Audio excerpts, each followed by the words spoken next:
Wednesday edition, Mr. Irrelevant, presented by Door County Distillery. Good to be back with you. I'm Alex Strouf from the Gruber Law Offices. One call, that's all. Studio at the Avenue in beautiful downtown Milwaukee. Hunter Vaughn in beautiful downtown Madison at the Everlight Solar Studio at the ESPN Madison offices. Tiny Hands and I hanging out with you on this fine Wednesday. Lots to get to. We're going around the Wisconsin sports world. We'll talk Bucks. We'll talk Brewers. We'll talk Packers. And we will wrap it up with some celebrity talk as well, as we always do. And after Monday's debacle, it's what we learned. So we're going to learn what Hunter learned about movies or video games, I would assume. So we will do that as always. Hunter, am I off on that? Is it movies or video games related? No, it's actually, well, I mean, I could tie it to video games, but it is not. So. Okay, good for you. I put you in a box. You're operating outside the box. That's a positive. Well, let's start with the NBA draft, which kicks off tonight. Tips off tonight. Now, weird part. We talked a little bit about this last week. The NBA draft now split into 2 days for the first time this year. The first round starts tonight, per usual. 7 o'clock. Get going, get through the 30 picks, and then we stop. And then tomorrow at 3 p.m. our time, Central Time, we kick back up and we do round number 2. So the odds are Bronny James, the son of course, of LeBron James, will get drafted. I would be surprised if he does not get drafted between today and tomorrow. I would guess it will probably be tomorrow. But Bronny James listed as the 55th best prospect available in this year's draft by ESPN.com. There are 60 picks in the NBA draft. That tells you Bronny James likely to get drafted. Now, you understand what comes with the Bronny James territory. Number one, he's very young, right? He's 19 years old. There's a lot of development to be had. He's probably not NBA ready quite yet, but a lot of those second-round picks aren't. So is somebody that's maybe not a championship contender for the upcoming season ready to take a swing in the maybe early second round? Like I'm looking at Portland right after the Bucks at pick 34, the 4th pick in the second round. I look at maybe somebody like Memphis or Charlotte that might just want to take a swing at Bronny James. Or is it the exact opposite? Is it a team that is absolutely a contender, just looking to get that little publicity edge? Could it be Indiana at pick 36? Could it be Milwaukee at pick 33? Or could he actually fall way down to pick 55, where he is listed as the 55th best prospect? And guess who holds pick number 55? That would be the Los Angeles Lakers, the team in which his dad plays on. J.J. Redick now the head coach. We will see. Bronny James, certainly the most interesting name when it comes to the NBA draft, but I imagine a name we will have to wait until tomorrow to see where he ends up. As for some other names, Tyler Kolek and Oso Iguodaro, each from Marquette University, awaiting their names to be called over the course of today and tomorrow. Kolek likely today, could be early tomorrow, and Iguodaro likely tomorrow. I would imagine he also does end up getting drafted. So 2 Golden Eagles awaiting their drafting status as well over the course of the next 48 or so hours, 24 plus hours, really. But look, I mean, the NBA draft is always a spectacle. It's always something to watch. It's something I always make a point to watch, especially the quote-unquote lottery, right? The 14 teams that don't make the playoffs who are then in the lottery. The Atlanta Hawks were the underdog. They ultimately end up making and getting the number 1 pick from that ping-pong ball machine. What do they do at pick 1? There's not a ton of super sexy college names available. Couple of UConn guys, right? DC and Stephon Castle, Devin Carter from Providence, Cody Williams from Colorado. You've got Dalton Knecht, who had a terrific year for Tennessee. You've got some fun college names, but then you look at ESPN's mock draft, and who do they have going to the Milwaukee Bucks? Kyle Filipowski from Duke. It's Grayson Allen all over again, if that's actually what comes to fruition. So there's some fun names, that are available from the college landscape, and Hunter and I are both big college hoops fans, so those are the things I keep an eye on.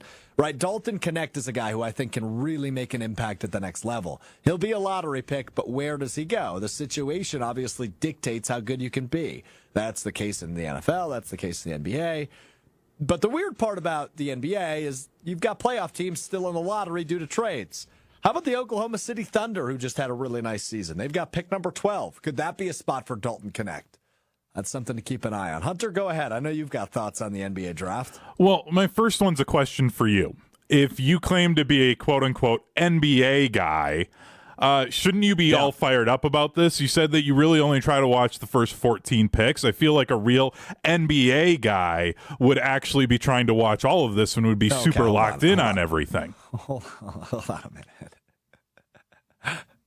That seemed unnecessary. The Bucks have picked 23, so I'll be watching then. You know, hopefully but an NBA guy would be watching all of it and would be locked in. Just call yourself a fake NBA guy. I'm a little bit busy at 3 o'clock tomorrow, so I don't know that I'll be watching all of it pick by pick. But there's TVs in the studios. Don't make excuses. If you're an NBA guy, you would be locked in. This is ridiculous, dude. You're not an NBA guy. Just admit it. No, I'm an NBA guy. I think it's ridiculous to say I'm not, right? Like yesterday, I was walking through the office, and one of our big bosses pulls me over. He goes, Strouf, you're an NBA guy. What do you think of this Josh Giddey, Alex Caruso trade? I go, well, the Thunder get a little bit better short term. Giddey still got some potential to reach, but Chicago seems like an interesting spot for him because they're not very good. So, yeah, I had thoughts on the Caruso-Giddey trade. Hunter, do you have thoughts on the no, actually, I regret No, asking. I don't because I'm not an NBA guy, and I don't claim to be an NBA guy. And whoever this person was probably would have said the same thing to any content teammate from the ESPN team and would have said exactly the same thing, just switch out the name. Interesting. You just happen to be in the right place at the right time. What if I tell you the person that asked me this question was your direct boss? What if I told you that? Same exact response. Yep.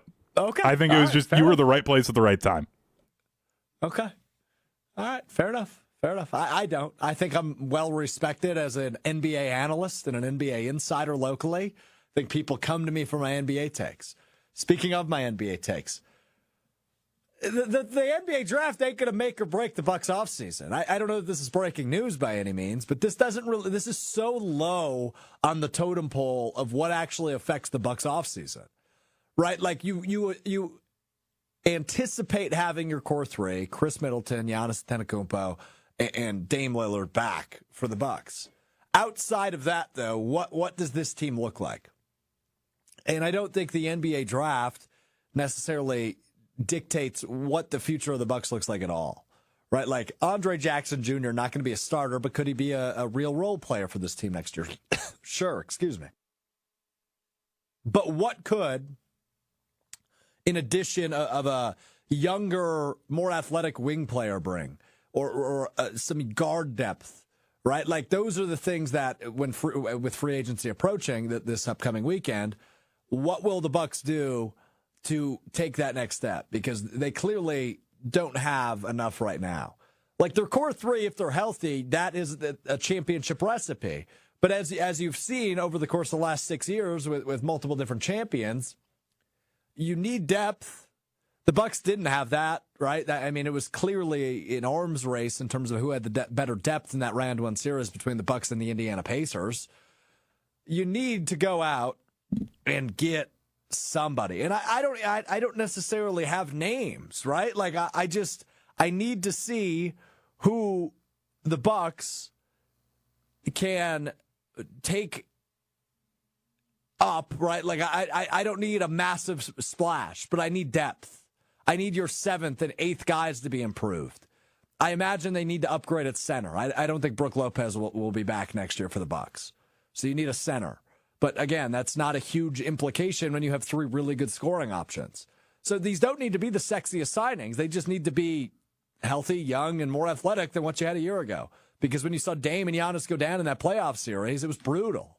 And you just didn't have the depth that it takes to win a championship. So that's what I have my eyes on when it comes to the Bucks. I'm curious who they take in the NBA draft. But think about, especially the Bucks, the last decade. Who's been like a round 1 pick by the Bucks that had an immediate impact? There's a round 2 guy who won Rookie of the Year, Malcolm Brogdon, way back when. He was a round 2 pick, ended up winning Rookie of the Year because it was a really bad rookie class, but he found a way to carve up some minutes and ultimately win Rookie of the Year. outside of Jabari Parker. Like, I can't think of a legitimate, real starter or impact piece immediately for the Bucks that they drafted in round one. Thon Maker was an attempt. Yeah. It just meant DJ Wilson was a flop. I'm curious to see what they do at pick 23. I'm really curious what they do at pick 33 because I think Bronny James is on the table there. I don't want Bronny James to be a Buck, but boy, could you imagine the chit chat we're having in about 27 hours if the Bucks take Bronny James at pick 33. So something to keep an eye on. Don't think it happens, but we will see. NBA draft starts tonight. Coverage on ESPN begins at 7 o'clock. All right, let's move on. This is interesting from Jeff Darlington, ESPN's NFL insider. As obviously a ton of talk all offseason with quarterback extensions galore, Jared Goff, Trevor Lawrence, we await Tua Tagovailoa. The market is the market. And look, obviously we've talked a ton about Jordan Love, and he's one of those guys that hasn't signed yet. Tua, Dak Prescott, and Jordan haven't signed a deal yet. And as you see Trevor Lawrence signing a $55 million deal, and you see Jared Goff signing a $53.5 million deal, you think to yourself, I wonder what Jordan Love is going to make. Is it going to be $56, $57, $58, $59 million a year? You anticipate it'll be somewhere in that ballpark. But here's Jeff Darlington yesterday on NFL Live on ESPN talking about Tua Tagovailoa and some of the discussions going on in Miami. I don't know if it has a direct implication on Jordan Love, but it is something to think about. Here's Jeff Darlington yesterday on ESPN. But right now, there's 5 words that are looming over this contract negotiation, and they're the words that came out of Tua's mouth. The market is the market. He said that after Jared Goff had signed his deal and before Trevor Lawrence signed his. The complicated part of this is the Dolphins could point at that Jared Goff deal and say, well, we're not the Detroit Lions. We're not making that decision. But when Trevor Lawrence then leapfrogs it, you've got a situation because right now, the Dolphins are not offering the contract that is the market value based on those other deals that were done. So if this gets there, it's just going to require more negotiations. And we're not to panic point just yet. I just think that my optimism earlier has to be slightly scaled back at this point, given all of those factors currently in play. Jeff, real quick, bud. So when you say the Dolphins right now aren't offering what the market of those other, are we talking Jared Goff, Trevor Lawrence type of market?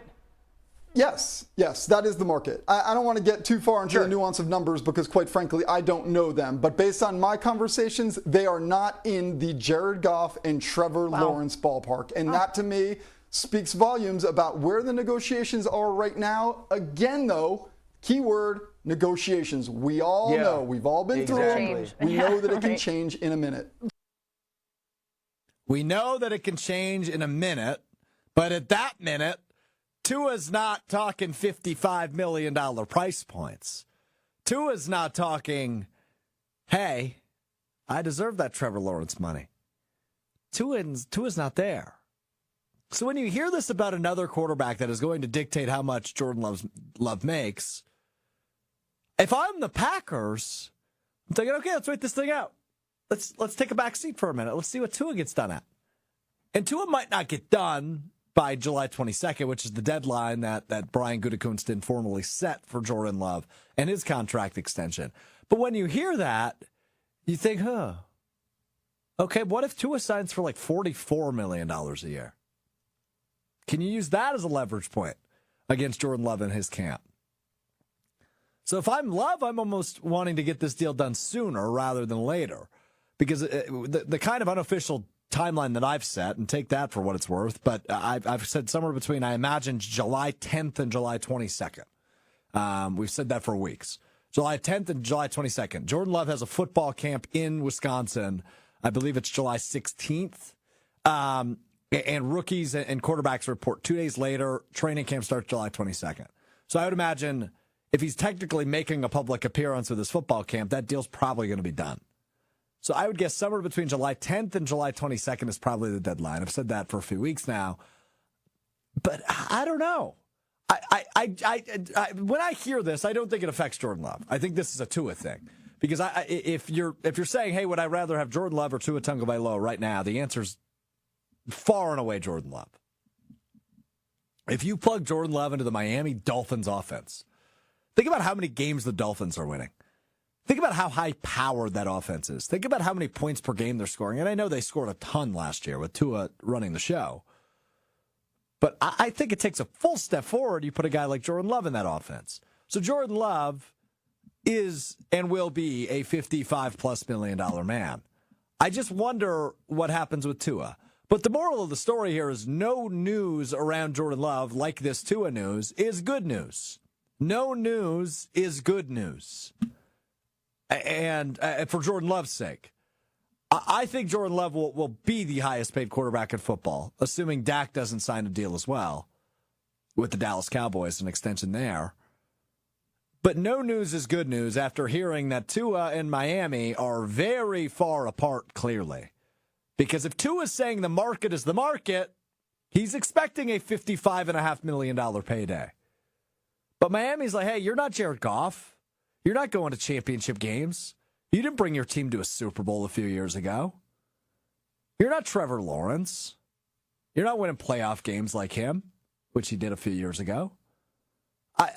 Jordan Love is winning playoff games. He's done everything asked of him. But these are the last two remaining in this draft class that still have to figure out what's next. So it is something for the Packers to keep an eye on, but my hope is, for both camps, this is a done deal before Tua is able to put pen to paper. Hunter, no news is good news. Is that a good way to look at this after hearing what Jeff Darlington on ESPN said about Tua Tagovailoa and the Dolphins? I mean, I almost feel like it's turned this whole thing into a wash for both sides.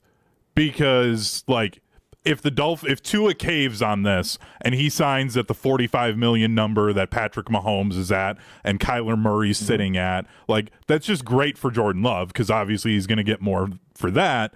But then at the same time, like, the Packers still want to get a deal done before Dak does, which I think will probably happen. So then in the end, you're just kind of like, okay, it's almost like status quo. Like, this almost negates any leverage that Jordan Love could have had for having, well, you want to get this done before this number goes up even higher. And now the Packers are like, well, maybe not actually. And now we're just back to square one. So it's almost like it doesn't really change anything, but it's because there's been news on both sides, not because there's just like nothing happening. But let me ask you this, Hunter, because I think you're right about that. But the market is the market. That sentence you have on the screen right now, those 5 words, the market is the market. That's a much stronger argument for Jordan Love than it is Tua Tagovailoa, no? Right, like Jordan Love has more leverage by saying the market is the market than Tua does, in my opinion. I think that sentence fits Jordan Love's narrative a hell of a lot better than it does Tua's. Yeah, but like Tua's got the stats with it from these couple of seasons that I think that's where he's looking at it from a sense of like, look, I'm putting up the numbers along with where the market is at, so pay me where the market's at. Like, granted, he doesn't have the playoff wins, but he's gotten his team there. And like I said just last week, like, that's all I expect out of a quarterback that's paid in the top 10 is get the team into the playoffs, because whatever can happen can happen. Tua isn't God. He can't control the weather in Kansas City and have it be one of the coldest games ever. Like, that's not on him to then have to try and like figure that out and adjust to that when he's never had to do that in his life and expect the entire team to be okay with that. Like, that's just not fair to expect of your quarterback. And he's done everything to get his team in a position to try and win. Because once the playoffs hit, it's whatever is going to happen is going to happen. Tua's not God. He can't control the weather in Kansas City. I'm not wrong. Can Jordan Love control the weather in Kansas City? No, I'm sure there's people in Green Bay who think he can. Aaron Rodgers, I'm sure, thought he could.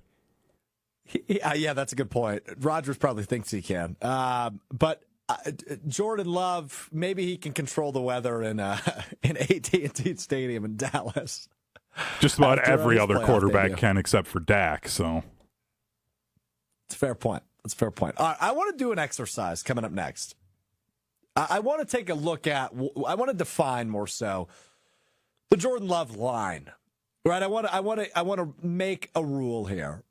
I want him playing above this quarterback, but if he plays below this quarterback, it's okay type line. We will explain more in just a minute. But first, got to tell you about my friends over at Door County Distillery. Locally produced, handcrafted, and award-winning spirits made locally in beautiful Door County up in Carlsville. If you're heading up to Door County maybe this weekend or for the long weekend, holiday weekend coming up next week, you got to stop in on your way up in Carlsville at Door County Distillery. Local products, delicious products. Do the tours, do the tastings.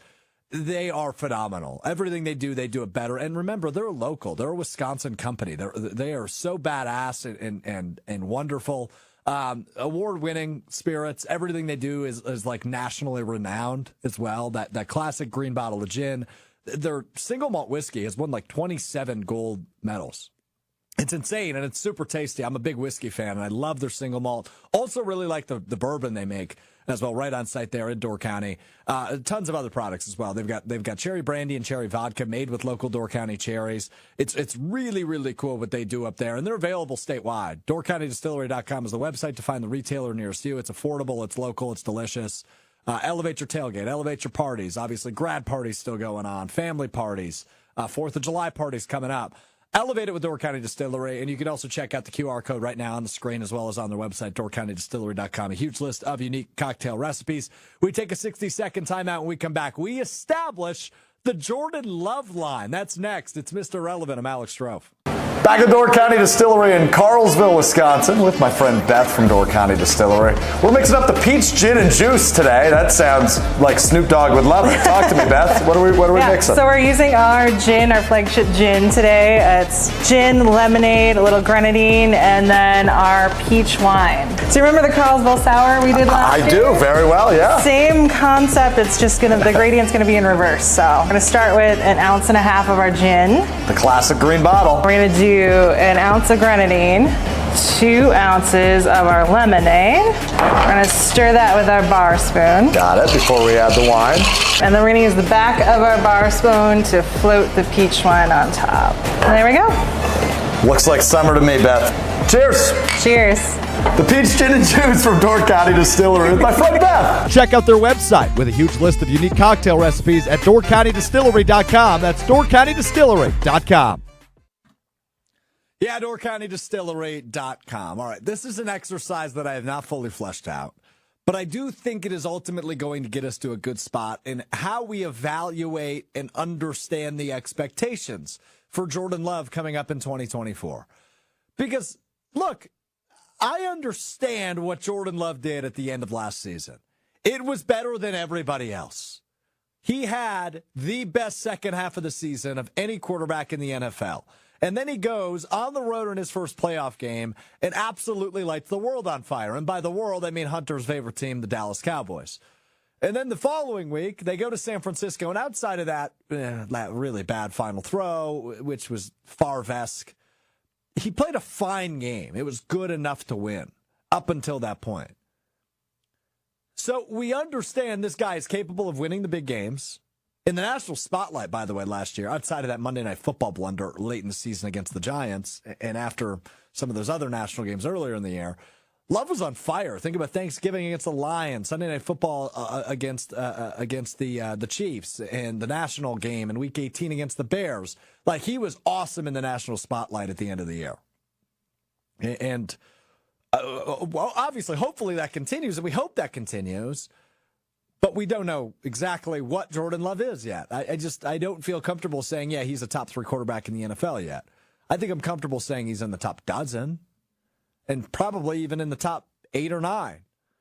But the Love line is where I want Jordan Love to live consistently. That's kind of been my word of the offseason, consistency when it comes to Jordan Love in the 2024 season. So it's almost a rankings of sorts. If he plays above it, great. If he plays below it, yuck. That's kind of where I want to establish the Love line, Hunter. And I want to use quarterbacks where we understand consistently what they are. So, for example, quarterback 1 in this exercise is, of course, Patrick Mahomes. Patrick Mahomes is the best quarterback of the modern era, outside of Tom Brady, just from a Super Bowl perspective. But when it comes to both the ability to win games and talent, nobody in the current league, or really as long as I've watched, is better than Patrick Mahomes. So he's 1. Love is obviously below Mahomes there. And if Love plays better than Mahomes, great, right? That's the example of this line. And the NFL is a very week-by-week product. But when we look at the consistency of Love, we want him under Mahomes. We don't want him under Mahomes, but you expect him under Mahomes. Hunter, go ahead. Yeah, I was going to say, do we want to just go through? I've got a list here from Pro Football Focus of they kind of rated all of the quarterbacks after the season was done and at least eliminate some of these guys who were like, yeah, they're probably all year going to be ahead of Jordan Love. Yeah, let's just rifle through them, right? So, Burrow comes to mind next. Burrow, Lamar Jackson, Patrick Mahomes, Josh Allen. Yeah, I'm okay with it. Okay, and now I think this is where we start to get interesting. Yep. So then they have Justin Herbert at number 5. I don't know about that. Yeah, and then Dak is 6, Stafford 7, Aaron Rodgers 8, Jalen Hurts 9, CJ Stroud 10, and then they put Jordan Love at number 11, and he's the top quarterback for what they consider tier 4, and it's the melting pot of starters. Who else is in that tier?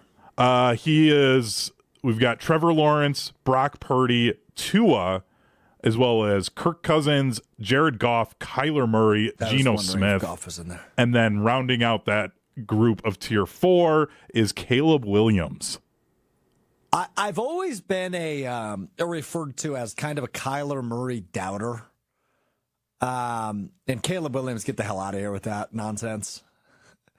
I mean, look, we don't know if he's going to be Bryce Young or if he's going to be Peyton Manning, right? Like, we just have no idea.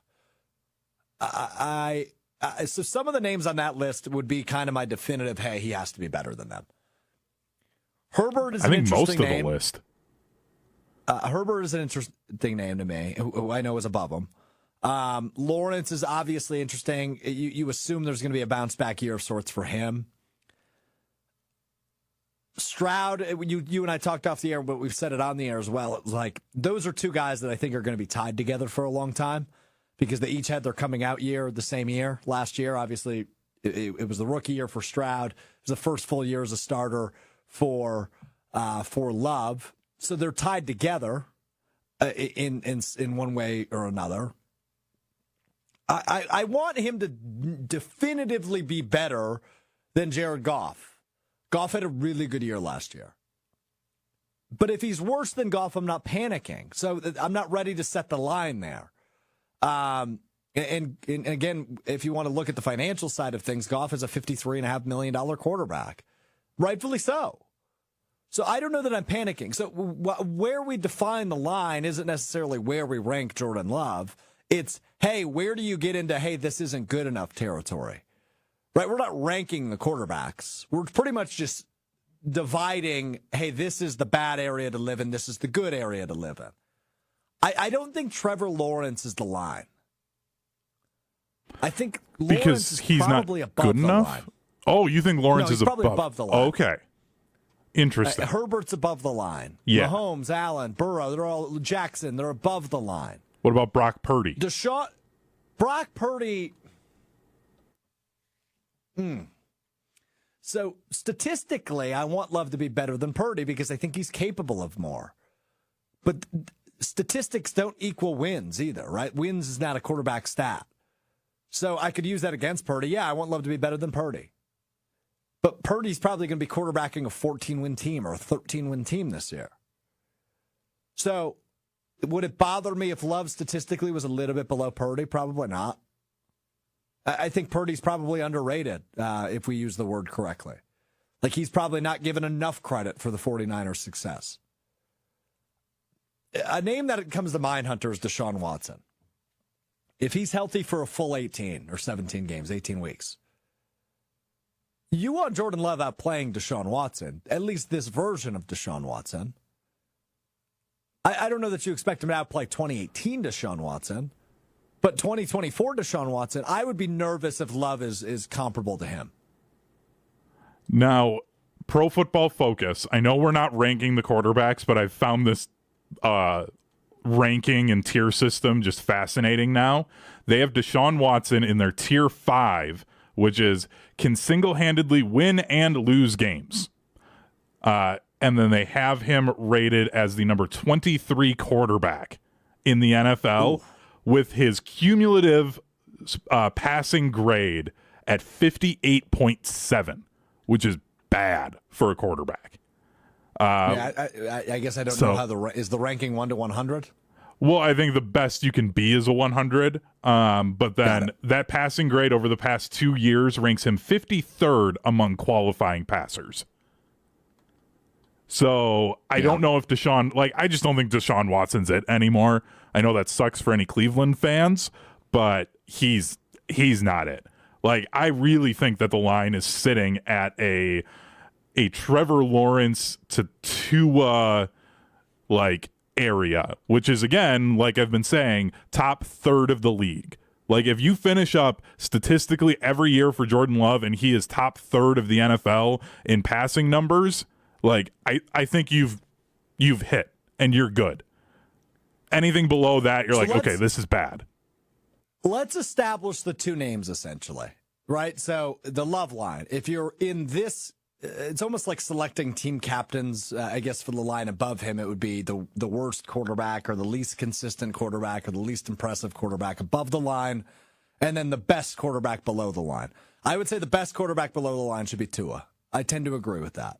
I think it's a guy he's tied to naturally, same draft class, high-powered offense, offensive-minded head coach. I think Tua is that first name below the line. If Jordan Love is dipping beneath Tua's play, that's where you should start to get concerned. I think the name above the line is the part where I'm struggling. Is it Justin Herbert? Is it C.J. Stroud? Part of me almost wants to say Stroud. I think you're right. Because, Justin Herbert, unless things get fixed in L.A. this next year, I just don't know where he's actually at. So, putting him in with a question mark is hard. I might have too much blind faith in Jim Harbaugh to go in there and fix it, but he really doesn't have any super impressive weapons. Let's say Stroud. So let's go. Stroud is above the Love line. Tua is beneath it. And that's essentially the worst area, right? Like the consistent area, the expectation area where you want Jordan Love to live. Now, again, it's a week-to-week game. So there are going to be weeks where Love looks a hell of a lot more like Patrick Mahomes than he does Tua. But there are going to be more weeks where he looks like maybe Brock Purdy, who I guess we would technically put below the line from a statistics standpoint, than C.J. Stroud, right? It's a week-by-week thing. But when we look at Jordan Love overall for the 2024 season, that's kind of the line I want him living in. Somewhere between Tua, and not even between Stroud, just right around Stroud and Tua. Because think about Tua too, by the way, right? Like Tua's in a really good situation. There's only one offense in the NFL constructed like the Miami Dolphins, and that is the Miami Dolphins. There are no offenses with that much speed and get up like Miami, when you've got A-Chain and Raheem Mostert, who I know is old, but still a really reliable back, and Tyreek Hill and Jalen Waddle. The pieces that are established around Tua are an amazing situation. So I think the name we talked about before with Jeff Darlington's comments is below the line. I would say Stroud is above the line. Love in Football says a couple things. Anyone could do what Purdy is doing. Jimmy G literally did it already. I don't think he was as consistent and as impressive as Brock Purdy has been. I don't think that's fair to Purdy. But you're right. He did get to a Super Bowl. Jimmy G did. So that part's fair. But I think Purdy is a little bit underrated from a national perspective. And then Herbert and Stroud is okay above the line, but do not say Trevor Lawrence. So Love in Football not sold on Trevor. I'm okay with that. I mean, Trevor was not impressive last year, but I do think in terms of potential, and look, potential is hope, and hope is not a strategy. I get that. Trevor Lawrence has the capabilities of being a top 10 NFL quarterback. I don't think I'd put him in there now. I'd put Love above Lawrence right now. But I think those are two guys that are similar in terms of, hey, where are the expectations for 2024? I almost think that Trevor Lawrence might end up being this generation's Eli Manning. He's going to have a season where he looks incredible, and you're like, oh my gosh, this is great. He's playing like Peyton Manning. and then he's going to have a season where he is the exact middle-of-the-road quarterback. He throws 25 touchdowns and 20 interceptions and, like, is just literally just like, okay, he is a net zero for the quarterbacking position, and he's middle of the road. And he's going to do that his entire career. And it sucks for him, but I think that's what he might be, especially given the way that people react to him. Like, he's probably just going to be middle-of-the-road quarterback. Yeah, that's fair. Lawrence, you're referring to. I tend to agree. All right, that's the love line. We'll keep an eye on that as the season gets going, because that's, of course, kind of how it can adjust, right? If Tua is way worse than we anticipate or Lawrence is way better than we anticipate, you know, there's ways to adjust it and look at it a little bit differently. But that's the love line for now. Somewhere around the Stroud-Tua verse. And you hope he's better, right? You hope the line becomes between Mahomes and Burrow. If he's below Burrow, he's fallen off, right? Because that's what you had essentially with Aaron Rodgers for a decade plus. Is okay, he should be the best quarterback in football. We're right up there. Tom Brady, Mahomes at the end of his peak. Rodgers' peak, that is. That's the line. So we'll see. Fun little exercise to talk expectations for Jordan Love ahead of his big contract signing. Big move, but not really, for the Milwaukee Brewers yesterday. If it was 8 years ago, it's a big move. The Brewers acquire 2015 Cy Young Award winner in the American League, Dallas Keuchel from the Seattle Mariners. Keuchel has not pitched in the major leagues this year, has been playing a little bit of AAA ball, but only pitched 10 games in the bigs last year, 14 the year prior. So he's 36 years old. So Dallas Keuchel, I don't want to call it a desperation move because it was a trade for cash considerations. It's more of a low risk, high reward move with the potential of a high reward. But low risk is definitive. This is a low risk move.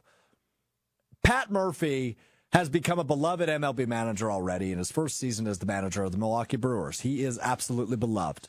The energy he brings, the fight his team brings, the fire in which they play with. They get another win last night using their 13th different starter of the year. They are now using the term opener more so, though, as Hobie Milner opened the game yesterday for the Brewers. Wisconsin's dad, Brewers add Dallas Keuchel. You're referring to Pat Murphy as Wisconsin's dad there, I assume, Hunter? Yes, given what we'll be getting to here, I think that's kind of where I've landed on him. And of all of the coaches, I think he's the most dad-like for the pro teams in Wisconsin. I would agree. Pat Murphy sent a text to the two-time All-Star and Cy Young Award-winning Dallas Keuchel after the Brewers officially traded for him yesterday. Here's what Pat Murphy had to say about his text message in which he sent. Pat Murphy here. I'm the manager of the Milwaukee Brewers baseball team, the team that you were just acquired by. I am honored and excited to welcome you to our ball club. Please call me at your earliest convenience. I'd like to speak to you about your work schedule, subsequent contribution or lack thereof to our baseball team. Kindest regards. It's a 70. It's just to get them started, you know what I mean? Subsequent contributions or lack thereof to our baseball team. Kindest or warmest regards, kindest regards. We did have a lengthy discussion several months ago about the worst way to sign off an email. I would put warm regards up there. Kindest regards also up there with it just feels snippy and gross. Kindest regards. But that's Pat exactly Murphy, how a that's what he sent to dad would Dallas respond. That's exactly how dads would, like, finish off a text message, and, like, the way he was holding his phone with it. Like, it was such a dad move, and I love it. Like, he's Wisconsin's dad now. Yeah. Yeah, something like that. So, look, this move for the Brewers, I mean, who just have not been able to stay healthy in terms of their starting rotation, it's a move. You've got just over a month. July 30th is the MLB trade deadline to figure out exactly what moves you want to make. Like, this is a year in which you hope the Brewers are more buyers than sellers, which they've been in past years at the deadline. And you hope they add more of I don't want to say an ace, because I think, look, I know it's way too early to crown him as an ace, but Tobias Myers has been money for them. So he has certainly found a really nice rhythm on the bump for the crew. But you want to add a fiery arm to that. And whether that's going to get somebody, Jack Flaherty from the Detroit Tigers, who's obviously been shopped the last couple of weeks, or somebody like that who's just a consistent arm that's pitched in the major leagues this year, I think that's a beneficial add. Could you add a bat at the deadline? Sure. But you've got to be impressed, too, with what some of these younger guys have done. Joey Ortiz, again, hitting a go-ahead home run last night in the win over the World Series champ Rangers. You had the Rhys Hoskins out of the DH spot 2 nights ago hitting the grand slam that ultimately led to a win for the Crew. So they are winning ball games in just absurd ways and weird ways, but they're finding ways to chip away at it and grind and still have a nice, comfortable cushion above the NL Central. So what the Brewers have been able to do is find ways to win, not the way you expect them to. 13 different starters this year is absurd. 8 different guys have had saves this year. Hobie Milner might be the only guy that has both. I don't mind this trade. It's not super sexy. It'd be much sexier if it was 2017. But I don't mind it. You acquire an older guy, 36 years old, who's won a Cy Young, who's a multiple-time All-Star, multiple-time Gold Glove Award winner. It's worth a shot. If it doesn't work out, it doesn't work out, right? Like Pat Murphy said it, your subsequent contributions or lack thereof. If there's a lack thereof, it's so low risk, I don't mind, Hunter.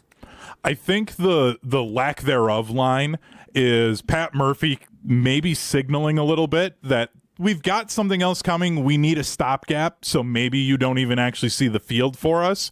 He's listed as the potential starter now for the game today. Which actually, right. I think actually started like 4 minutes ago. I thought it was a 1:10 start potentially.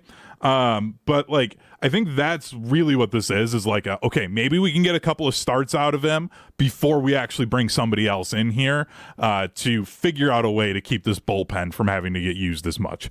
Because like I said it on the last show, they can't sustain the way that they're winning games. I know they're figuring it out right now, but once they get into the end of September and they're into a race to try and win the division or potentially hold off St. Louis, or if Chicago somehow figures it out, like they're only like, I think they're 9 or 10 games back, like they're still within striking distance. So you haven't just run away with this division yet. They need something to be able to win games late in the year. So there's going to be more moves coming. And yeah, you gave up a little bit of cash to get a guy that maybe you get a couple starts out of him. If he's playing great, right, then you keep him. If he doesn't, okay, right, he's gone. Whatever. It's low risk, high reward. And you were correct. Dallas Keuchel, the starter today for the Brewers. 2 outs in the top of the first. There was a no-hitter going at AmFam Field. 2 outs, top of the first. And a 2-2 count right now against his third batter. So Keuchel making his first Major League start of the year, but no stranger to Major League starts. As I mentioned, a Cy Young Award winner back in 2015. So we will see if the no-hitter continues as we wrap up the show. You learn something new every day. We all learned something new today. We start with Tiny Ann's Hunter Vaughn. What'd you learn, Hunter? I've learned that I really don't like Twitter, in particular college recruiting Twitter. So if anybody follows Wisconsin Badgers recruiting, there was a corner from Florida, Raheem Stroud. He was a 4-star corner, class of 2025, verbally commits to Wisconsin. 3 days after he does that, he then gets an offer from UCF, which from where Raheem Stroud lives, much closer to home. He then decommits to the Badgers, decides to commit to UCF. Guy's 16 years old, and he's got grown-ass men in his replies saying how kids these days have no loyalty.